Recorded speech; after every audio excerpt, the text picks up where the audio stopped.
But seperti yang kamu tahu, aku selalu mengajak kamu untuk berpikir realistis kan? Dan realistically speaking, coba kamu pikir aja bahwa jika kamu lahir di keluarga yang miskin, di keluarga yang sangat-sangat amat terbatas, tidak berkecukupan, maka besar kemungkinan keluargamu, bahkan keluarga besarmu, sampai sepupu-sepupumu, pamanmu, tantemu, juga merupakan orang yang si A butuh untuk ini, si B butuh untuk ini, si C butuh untuk susu anaknya, si D butuh untuk bayar sekolahnya, si E butuh untuk ini, semua kamu bantu, dan akhirnya at the end of the day, kembali lagi bersama saya Hasan Askari di konten In My Not Humble Opinion.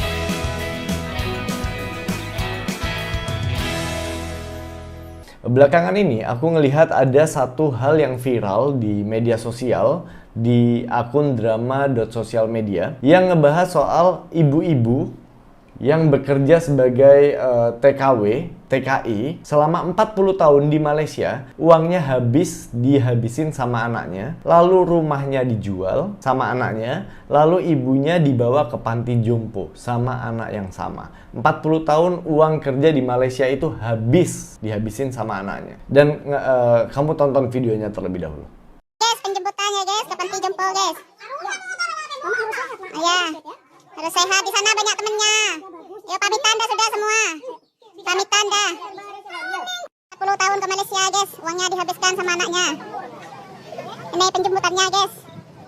Nih ya guys, kerja 40 tahun uangnya dihabiskan. Rumah dijual, orang tua terlantar.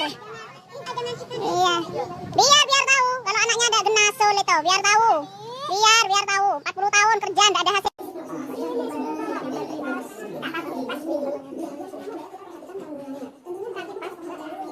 Ada kipas di sini. Tidak boleh dah. Adanya aja di sini, adanya sudah ada kipas. Oke, reaksiku waktu nonton video ini aku sangat amat geram, marah, sakit hati ngelihat perlakuan yang diterima oleh ibu dari seorang anak yang menurutku sangat, aku nggak nemu kata-kata lain, sangat bangsat beyond measure, oke?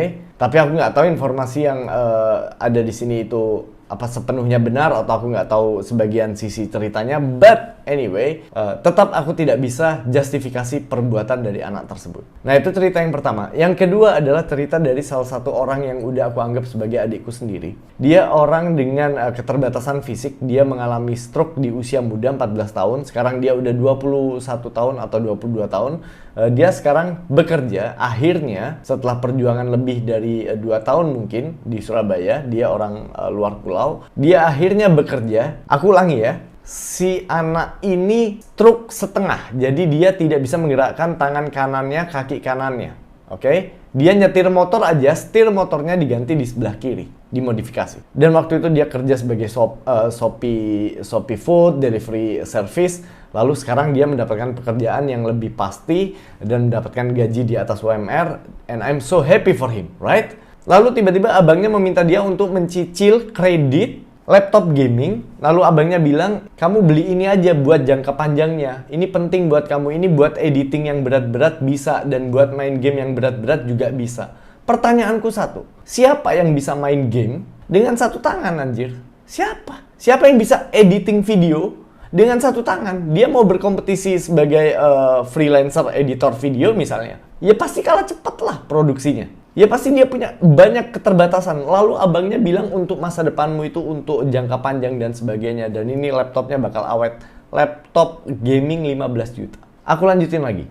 Aku punya klien yang sama seperti kasus yang pertama. Dia bekerja sebagai TKI, dia wanita, seorang kakak, seorang anak yang bekerja di Hong Kong kalau nggak salah. Gajinya selalu diberikan ke ibunya, ke adiknya, ke bapaknya, dan adiknya yang udah cukup dewasa, udah 20 tahun ke atas, bilang akan mengelola uangnya. Adiknya bilang bahwa dia akan membelikan tanah, sebidang tanah, lalu membelikan sawah, membelikan rumah, dan sebagainya. Dia bertahun-tahun kerja dan dia merasa dia sudah punya tanah karena dibelikan oleh adiknya. And guess what? Waktu dia, si klienku yang kerja di Hong Kong ini mau menikah dengan laki-laki yang dicintainya, keluarganya menahan-nahan, jangan nikah dulu, dan sebagainya. Lah, dia bilang, Enggak, aku nikah pakai duit dengan hasil menjual tanah atau sawah yang aku punya itu, yang udah kamu beli itu. Tapi keluarganya terus bilang, enggak, jangan nikah dulu, pokoknya kamu harus kuliahin adikmu dulu, kamu harus memberhasilkan adikmu dulu dan sebagainya.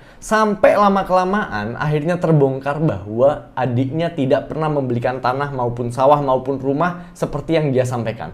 Dan uangnya ludes di keluarganya semua. Oke teman-teman, aku mau tanya ke kamu, apa kesamaan dari 3 cerita ini? Apa persamaannya? Persamaannya adalah ketiga orang ini sedang berjuang melawan dan ingin keluar dari kemiskinan.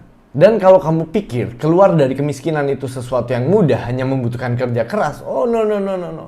You are so wrong. Keluar dari kemiskinan itu sangat amat sulit. Apalagi hidup di sistem kapitalisme yang seperti ini. Kalau kamu, siapapun kamu, nggak harus miskin, siapapun kamu, kalau setiap bulan, setiap akhir bulan, gajimu habis, maka kamu adalah korban dari sistem kapitalisme ini. Tidak peduli gajimu puluhan juta atau di bawah UMR, yang jelas selama gajianmu habis setiap akhir bulan, habis bis setiap akhir bulan, maka kamu telah terperangkap dalam sistem kapitalisme. Dan itu akan aku bahas lebih lengkap di Kuliah Pagi episode 14, di episode terakhir Kuliah Pagi, episode yang paling penting yang akan pernah aku buat. Anyway, kita kembali ke pembahasan sebelumnya. 3 orang yang ingin melawan kemiskinan ini, yang sedang berjuang ini, memiliki kegagalan atau permasalahan yang sama, yaitu anggota keluarganya, entah secara sadar maupun tidak sadar, mensabotase keberhasilan mereka. What's wrong? Tapi sebelum aku melanjutkan, aku ingin menyampaikan ke kamu bahwa I know that you have a good heart. I know that you want to help them, you want to help your family, you want to help the people around you. I know it. Aku tahu kamu punya hati yang baik, aku tahu kamu ingin menolong keluargamu, kamu ingin menolong orang-orang di sekitarmu. I know it, right? Dan aku juga tahu bahwa mereka pun membutuhkan kamu. I know it. Ini jika kamu ada di posisi yang sama dengan 3 orang tadi ya, yaitu kamu orang yang berjuang keluar dari kemiskinan dan ingin membantu orang lain. I know it that you are a good person. Kamu punya hati yang baik. I know it. But, seperti yang kamu tahu, aku selalu mengajak kamu untuk berpikir realistis kan? Dan realistically speaking, coba kamu pikir aja bahwa jika kamu lahir di keluarga yang miskin, di keluarga yang sangat-sangat amat terbatas, tidak berkecukupan, maka besar kemungkinan keluargamu, bahkan keluarga besarmu, sampai sepupu-sepupumu, pamanmu, tantemu, juga merupakan orang yang sangat memiliki keterbatasan secara finansial. Benar nggak? Kenapa kok gitu? Kenapa kok orang yang terlahir miskin biasanya saudara-saudaranya, sepupu-sepupunya juga miskin semua? Ya iya, karena kalau ada satu orang dari sepupumu misalkan yang sukses banget, pasti dia akan membantu keluarganya. Dan setelah membantu keluarganya, membantu keluarga dari paman dan tantenya. Itu udah hal yang natural. Sehingga kalau kamu terlahir miskin dan semua keluargamu nggak ada yang berada, berarti tidak ada yang membantu kalian sama sekali. Benar kan? Therefore, teman-teman, kamu yang sedang berjuang untuk menjadi hero dalam ceritamu ini, kamu yang ingin membantu keluargamu ini, kamu harus sadar bahwa ketika kamu sudah mencicipi sedikit kesuksesan, sedikit keberhasilan secara finansial, kamu udah memiliki pekerjaan yang stabil, yang enak, yang cukup, yang bahkan mungkin sedikit lebih. Gak semua orang senang melihat kenyataan itu.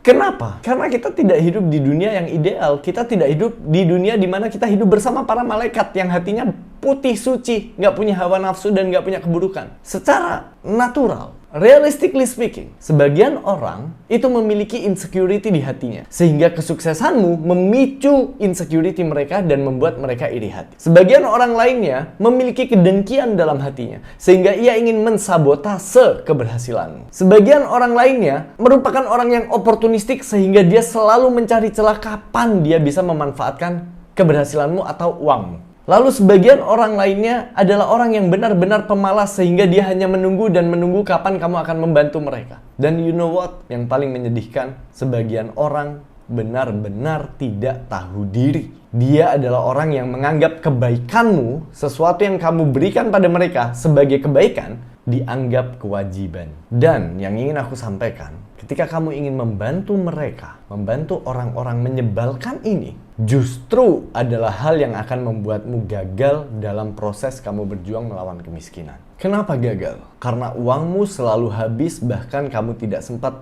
menabung sedikit pun. Kenapa? Karena si A butuh untuk ini, si B butuh untuk ini, si C butuh untuk susu anaknya, si D butuh untuk bayar sekolahnya, si E butuh untuk ini, butuh untuk ini. Semua kamu bantu, dan akhirnya at the end of the day, sebelum gajianmu, tanggal gajianmu datang, uangmu sudah habis duluan dan kamu mulai menghadapi masa-masa dompetmu mulai tipis, dan setiap bulan itu berulang terus ada aja masalah. Nanti ada yang sakit, ada yang ini, ada yang ini, ada yang ini. Sekali lagi teman-teman, aku nggak mau ngajarin kamu untuk jadi orang jahat, aku nggak mau ngajarin kamu untuk jadi orang egois atau nggak peduli sama mereka, tapi kalau kamu ingin benar-benar membantu mereka, justru ketika kamu ingin benar-benar membantu mereka keluar dari hidup mereka yang mediocre, hidup mereka yang masih susah itu, kamu berhak untuk menjadi egois secara finansial. Kamulah orang yang benar-benar sudah berkeringat, yang sudah kerja keras, yang berhak mengatur keuanganmu. Kamu harus egois soal keuanganmu justru ketika kamu benar-benar ingin membantu mereka. Kenapa? Karena kalau kamu tidak mengatur keuanganmu sendiri, maka mereka yang akan menjadi financial advisormu. Mereka yang akan menjadi penasehat keuanganmu. Mereka akan tanya, gajimu berapa? Kan harusnya masih ada. Kamu habisin buat apa? Kamu tuh ada keluarga yang masih susah kok. Kamu beli ini, beli itu. Kamu tuh harusnya bantu adikmu. Kamu tuh harus gini, kamu tuh harus... Kalau kamu tidak menjadi pengelola keuanganmu sendiri dan kamu membiarkan mereka menjadi penasehat keuanganmu, maka kamu telah melakukan pelanggaran besar. Kenapa? Karena kalau mereka benar-benar paham soal pengelolaan keuangan, mereka tidak akan berada di posisi mereka saat ini. Di dalam kemiskinan maksudku. Tidak mungkin. Orang yang paham gimana cara mengelola uang, masih susah hidupnya. No way. Jadi kalau kamu mendengarkan nasihat mereka untuk mengelola keuangan, harusnya kamu gini, kamu turutin. Kamu sedang nurutin orang yang tidak tahu cara berenang untuk nyemplung ke lautan. Dia tenggelam lah. So, teman-temanku yang baik hati, yang selalu ingin menolong orang lain, I respect you, okay? Aku sangat respect sama kamu. And I want to help you, help them. But, membantu orang lain itu tidak semudah yang kamu bayangkan. Kalau kamu pikir membantu orang lain itu mudah, kamu salah besar, okay? Membantu orang lain, kamu harus tahu siapa orang yang layak untuk dibantu, itu pertama. Yang kedua, kamu harus tahu kapan waktu untuk membantu mereka. Yang ketiga, kamu harus tahu seberapa besar atau kecil porsi yang tepat untuk membantu mereka, dalam membantu mereka. Dan yang terpenting, kamu harus tahu bagaimana cara membantu mereka. And it's not easy. Dan gak semua orang dibantu melalui uang lalu menyelesaikan masalah. No, it's so much more harder than that. Karena kalau kamu gak tahu gimana cara membantu orang, tapi kamu ingin membantu orang, kamu akan berakhir justru membenci mereka. Kenapa? Karena kamu akan dikecewakan oleh mereka, karena kamu akan disakiti oleh mereka, karena kamu yang telah berjuang mati-matian, meluangkan sedikit uangmu atau waktumu untuk membantu mereka, tapi mereka lagi-lagi mengecewakanmu, kamu akan membenci mereka, dan akhirnya orang yang benar-benar ingin kamu bantu itu, kamu tinggalkan. Atau, kalau enggak, ya kamu mati bersama mereka, kamu hanyut bersama mereka, hancur bersama mereka. Kamu nggak pernah benar-benar keluar dari kemiskinan karena uangmu selalu habis untuk mereka tanpa ada hasil yang benar-benar real, perubahan hidup di hidup mereka. Jadi solusinya apa? Solusinya adalah pay yourself first. Save yourself first. Sebelum kamu menolong orang lain, bantulah dirimu sendiri, tolonglah dirimu sendiri. Sebelum kamu memberi ke orang lain, berilah uang untuk dirimu sendiri. Teman-teman, satu hal yang harus kamu lakukan kalau kamu ingin keluar dari kemiskinan adalah kamu nggak boleh menghabiskan uangmu sebelum tanggal gajian datang. Nggak boleh, itu nggak boleh terjadi. Tapi gimana mas, selalu ada kebutuhan, selalu ada pengeluaran nggak terduga dan sebagainya. Exactly, justru karena itu, you have to pay yourself first. Kamu harus membayar dirimu pertama. Apa maksudnya pay yourself first? Ketika kamu menerima uang gajianmu, kamu harus bisa mengalokasikan 10%, minimal 10% dari gajimu kamu tabung. Nggak boleh kamu ambil, nggak boleh kamu pegang. Bila perlu, kamu buka rekening bank yang lain, kamu tabung di rekening yang lain. Sekecil apapun, walaupun cuma bisa nabung 400.000, 300.000, 200.000, seminim-minimnya kamu harus menabung 10% untuk dirimu sendiri dulu yang ada di masa depan. Oke? Setelah itu nanti kamu habis untuk kebutuhan hidupmu, setelah itu habis untuk kebutuhan kamu membantu orang-orang itu, setelah itu akan habis untuk kamu beli kopi, kamu nongkrong sama teman-temanmu, kamu menikmati hasil kerja kerasmu, but at least 10% sudah kamu tabung terlebih dahulu.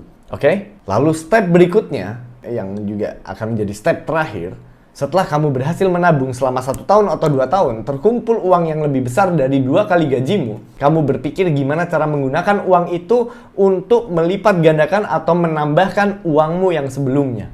Aku udah bahas ini lebih luas, lebih lengkap di Kuliah Pagi episode 12 yang berjudul Delusi Investor Muda. Mimpi jadi kaya malah mampus. Silahkan kamu tonton videonya setelah ini, lalu aku mau kasih closing statement. So, pesan penutupku buat kamu yang nonton, buat kamu yang merasa berjuang untuk keluar dari kemiskinan. Dengarkan baik-baik. Kamu tidak bisa menyelamatkan orang yang tenggelam, sementara kamu tidak bisa berenang. Tapi tahukah yang lebih penting dari itu? Kamu tidak bisa menyelamatkan orang yang tenggelam, sedangkan kamu saat kamu berenang dan menggendong mereka, mereka berusaha untuk menenggelamkanmu, menekan kamu ke bawah karena dia butuh oksigen. Aku Hasan Askari, thank you very much.